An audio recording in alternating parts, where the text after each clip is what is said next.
Hi everyone, I am Mr. Udeshika and my student ID is 1085668.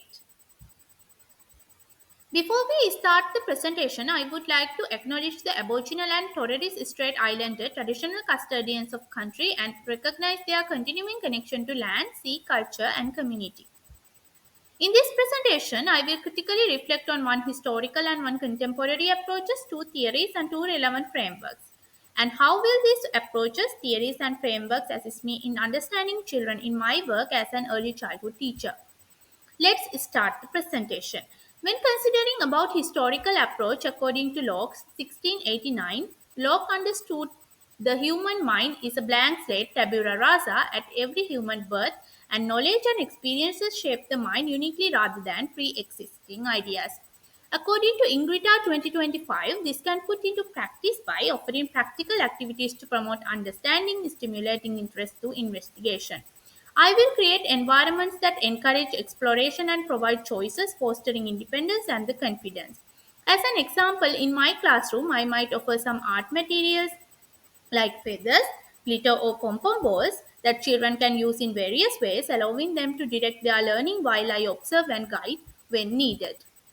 As an early childhood teacher, when considering about contemporary approaches, Montessori approach is one of the valuable approaches.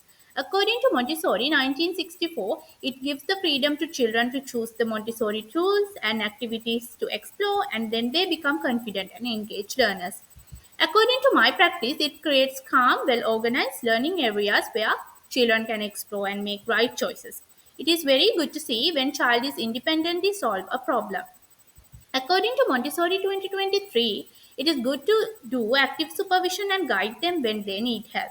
According to my opinion, Montessori approach remember us to trust the child and respect their individual journey.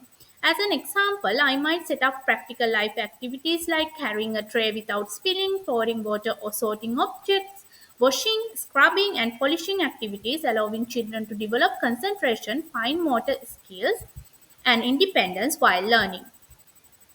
When talking about theories, according to Piaget, 1964, Jean Piaget's cognitive development theory delivers fundamental understanding of how children think and learn in different stages. His theory emphasizes that children build knowledge where practical experiences support the value of learning through play. According to MacLeod 2025, Piaget's theory emphasizes to be patient as children progressively acquire more flexible and logical thinking abilities while offering experimental learning chances that foster curiosity and problem solving. For Kinder, I might use physical materials like building blocks or some puzzles to support their learning through manipulation and experimentation. According to Vygotsky, 1978, it is relevant in multicultural and inclusive environments. Zone of proximal development highlights the importance of social interaction and peer learning. From this theory, I understand that learning is not individual but social. Active participation is helping me to give support to the children at right time. As an example, I might give clues when a child is having trouble with an activity and then progressively remove assistance as they acquire confidence. According to the Australian Government Department of Education 2022, the Early Years Learning Framework has had a significant impact on understanding of children's learning and development. In my role as an early childhood teacher, it helps me acknowledge children as capable active learners. I constantly remember that children are complete individuals who are growing socially, emotionally, and culturally by the EYLF's emphasis on belonging, being, and becoming. EYL's 5 learning outcomes guide my practice and support me to plan intentional teaching experiences that support children's identity, communication, well-being, confidence, and mutual support. For instance, outcome 1. Children have a strong sense of identity.